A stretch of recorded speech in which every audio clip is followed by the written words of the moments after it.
A paz do Senhor, meu querido aluno, minha querida aluna, em Cristo Jesus. Aqui quem fala é o pastor Jefferson Keida e estamos estudando a palavra de nosso Deus através do nosso curso bíblico, a Bíblia em capítulos, onde estamos abordando diariamente cada um dos capítulos da palavra de Deus, desde o Gênesis até o Apocalipse.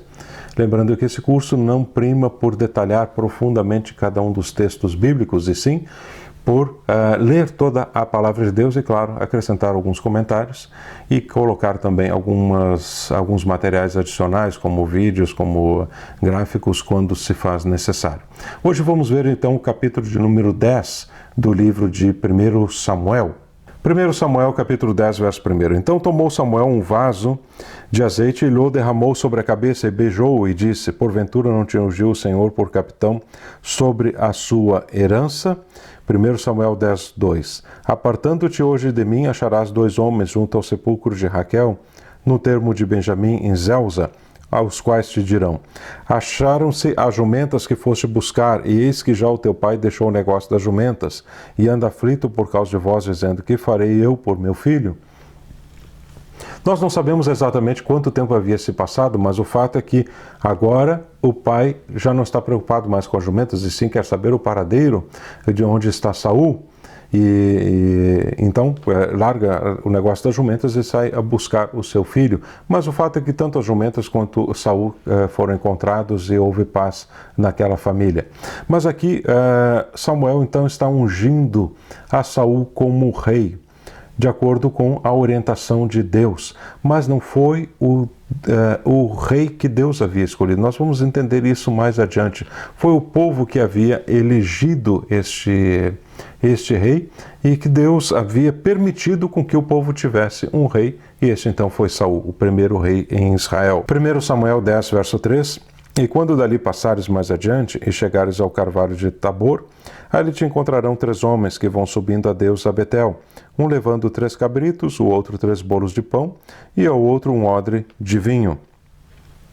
1 Samuel 10:4. E te perguntarão como estás, e te darão 2 pães que tomarás das suas mãos.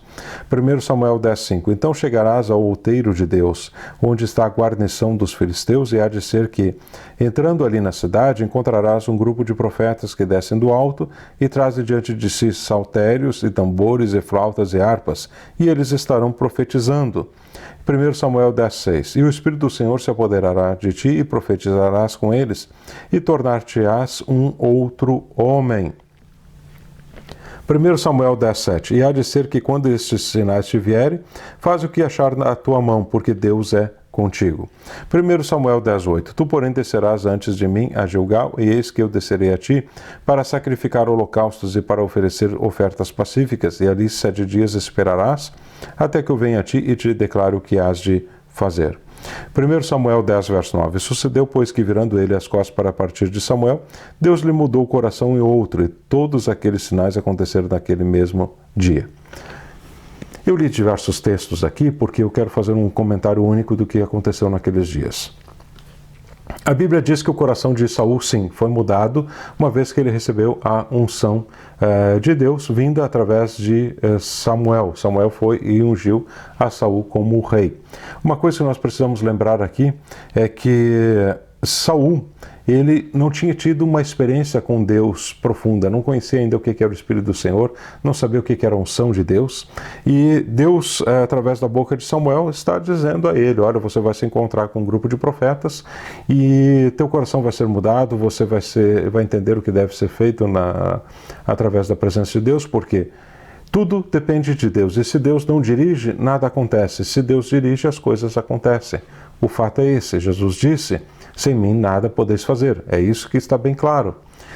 Uma coisa que nós precisamos lembrar também é que Saul profetizou porque estava no meio dos profetas, mas quando saiu do meio dos profetas, ele não profetizou mais. Por quê? Porque não havia nele o dom da profecia. Muitas vezes você vê certas coisas acontecendo em determinados cultos e diz assim, aqui está alguém que é muito usado por Deus, mas na realidade não é que aquela pessoa está sendo usada por Deus, é que aquele ambiente está favorável a alguém ser usado por Deus. Prestaram bem atenção? Eu vou tentar detalhar melhor. Uma igreja está orando e jejuando por um determinado congresso, então essa pessoa que vai pregar ou que vai cantar, ela se sente tremendamente usada por Deus ali e fica até admirada como Deus a usou.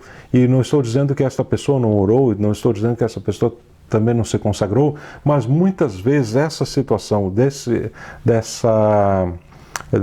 fato de Deus ter a usado profundamente, foi porque aquele povo, aquela igreja, aquele momento, estavam favoráveis aos olhos de Deus, e Deus então disse, eu vou usar este e vou usar aquele. E ocorre também o oposto, viu? Ocorre que alguém vai e está buscando a presença de Deus, está em jejum, está em oração, está buscando a presença de Deus, e aquela igreja está totalmente apagada de uma forma espiritualmente apagada, ela não tem nada mais de Deus, e aquela pessoa está tão cheia de Deus, quando chega ali, ela influencia toda aquele culto, influencia aquela reunião, influencia aquele ministério, muda a direção, porque o Espírito de Deus está trabalhando através dela, influenciando os outros. Então existem essas duas situações. A primeira, que você pode estar orando e vai influenciar a outros, e a segunda, que é o povo que está orando e está te abençoando. E aqui nós vemos a segunda situação. Não é que Samuel não ungiu a Saul como rei, ungiu a Saul como rei, mas Saul não tinha experiências espirituais ainda com Deus, e começou a ter somente quando Deus, após a unção por Samuel, começou a se manifestar através dele, e claro, onde ele estava com os profetas, ele profetizou, saiu do meio dos profetas, não profetizou nunca mais. 1 Samuel 10:10, e chegando eles ao outeiro, eis que um grupo de profetas lhe saiu ao encontro, o Espírito de Deus se apoderou dele e profetizou no meio deles. 1 Samuel 10:11, aconteceu que, como todos os que antes o conheciam, viram que ele profetizava com os profetas, então disse o povo, cada um ao seu companheiro, que é que sucedeu ao filho de Quis? Está também Saul entre os profetas? 1 Samuel 10:12. Então o homem dali respondeu e disse, pois quem é o pai deles? Pelo que se tornou em provérbio, está Saul também entre os profetas? 1 Samuel 10:13. E acabando de profetizar, foi ao alto. 1 Samuel 10:14. E disse-lhe o tio de Saul a ele e ao seu moço, aonde fostes? E disse ele, a buscar as jumentas. E, vendo que não apareciam, fomos a Samuel. 1 Samuel 10:15. Então disse o tio de Saul, declara-me, peço-te, o que vos disse Samuel. 1 Samuel 10:16. E disse Saul a seu tio, declarou-nos, na verdade, que as jumentas foram encontradas. Porém, o negócio do reino de que Samuel falara, não lhe declarou. Havia certo cuidado da parte de Saul, sim, para não contar todas as coisas. E deixa eu falar uma coisa para você. Nem tudo aquilo que Deus fala para ti deve ser contado para os outros. Guarde isso. Nem tudo aquilo que Deus te mostra em sonho você deve sair contando. Nem toda profecia que alguém entrega para você deve ser publicada, deve ser divulgada. Então tenha cuidado, reserve-se quando Deus diz, olha, pode contar, quando em teu coração não existe peso nenhum em contar, e também saiba para quem contar, porque há pessoas que em vez de te ajudar, elas só querem te atrapalhar. Então tenha sabedoria de Deus e não haja de uma forma tola. 1 Samuel 10:17. Convocou, pois, Samuel o povo ao Senhor em Mispá. E 1 Samuel 10:18. E disse aos filhos de Israel, assim disse o Senhor Deus de Israel, eu fiz subir a Israel do Egito, e livrei-vos da mão dos egípcios e da mão de todos os reinos que vos oprimiam. 1 Samuel 10:19. Mas vós tendes rejeitado hoje a vosso Deus, que vos livrou de todos os vossos males e trabalhos, e lhe tendes falado, põe um rei sobre nós. Agora, pois, ponde-vos perante o Senhor pelas vossas tribos e segundo os vossos milhares.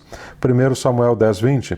Tendo, pois, Samuel feito chegar todas as tribos, tomou-se a tribo de Benjamim. 1 Samuel 10:21. E fazendo chegar a tribo de Benjamim pelas suas famílias, tomou-se a família de Matre, e dela se tomou Saul, filho de Quis, e o buscaram, porém não se achou. 1 Samuel 10, 22. Então tornaram a perguntar ao Senhor se aquele homem ainda viria ali. E disse o Senhor: eis que se escondeu entre a bagagem. Preste atenção. 1 Samuel 10, 23. E correram e o tomaram dali e pôs-se no meio do povo e era mais alto que todo o povo desde o ombro para cima. 1 Samuel 10, 24. Então disse Samuel a todo o povo: vedes já a quem o Senhor escolheu? Pois em todo o povo não há nenhum semelhante a ele. Então jubilou todo o povo e disse: viva o rei! 1 Samuel 10, 25. E declarou Samuel ao povo o direito do reino, e escreveu num livro e pô-lo perante o Senhor. Então despediu Samuel a todo o povo, cada um para a sua casa. 1 Samuel 10, 26. E foi também Saul à sua casa em Gibeá, e foram com ele do exército aqueles cujos corações Deus tocara. 1 Samuel 10, 27. Mas os filhos de Belial disseram: é este o que nos há de livrar? E o desprezaram, e não lhe trouxeram presentes, porém ele se fez como surdo. Alguns aqui interpretam como filhos de Belial como filhos do diabo, mas na realidade não é isso, e sim como um adjetivo nós podemos colocar, com os filhos aqueles que os do contra, né? Podemos colocar dessa forma. Mas aqueles que eram do contra disseram: é esse que vai nos livrar? Por quê? Porque Saul, embora viesse de uma família poderosa, e inclusive seu tio estava bastante preocupado com o que tinha acontecido justamente por causa disso, porque eram homens poderosos, vinha de uma família poderosa. No entanto, Saul, ele não tinha muita experiência, aliás, não tinha nenhuma experiência em governar, porque ele só era um agricultor, alguém que cuidava das jumentas do pai, alguém que vivia no campo, então não tinha experiência nenhuma disso. Então eles também não trouxeram presentes, não reconheceram sobre ele a autoridade que Deus estava dando através de Samuel. E, no entanto, ele se fez como surdo, ou seja, não importa se vocês estão me dando presente, se vocês não estão me dando presente, se vocês me reconhecem como rei ou não me reconhecem como rei, eu vou ser e sou o rei em Israel agora, porque Deus me ungiu através de Samuel a ser rei em Israel. Mas por que Saul se escondeu? Um dos dois motivos aconteceu: ou por medo, né, porque provavelmente havia tantas outras pessoas mais capacitadas para ser rei, e ele se sentiu com medo, ou por uma modéstia, né? Olha, eu não quero aparecer nesse momento, estou envergonhado, estou um tanto tímido, né, dessa situação, está todo o povo aí vendo, e eu vou ser o primeiro rei. Então, nós não sabemos exatamente, não há estudos conclusivos sobre isso, mas o fato é que uma dessas duas coisas aconteceu. Mas o grande problema de Saul, que veio dentro desde a sua criação, é que nos mostra que ele não teve certas firmezas de conduta, e o seu caráter, a sua alma não estava realmente bem preparada para fazer aquilo que Deus queria que fosse feito lá em Israel. E Deus permitiu tudo isso. Lembre-se, aqui não era a vontade de Deus, aqui foi uma vontade permissiva de Deus, não a vontade real de Deus. A vontade real de Deus é aquele soberano que ele que determina, e que nós apenas seguimos aquilo que ele quer que nós venhamos a fazer. A vontade permissiva é aquela que nós argumentamos perante Deus e pedimos e insistimos, e Deus vai lá e dá. Mas muitas vezes isso é um grande problema para nós, e em geral é um grande problema para nós, e Deus simplesmente diz: olha, você pediu, eu te dei, agora o problema é teu. Que Deus te abençoe, meu aluno, minha aluna. Fique na paz de Deus. Aqui encerramos o capítulo de número 10 do livro de 1 Samuel. Até a próxima aula, se Deus assim nos permitir. Deus te abençoe.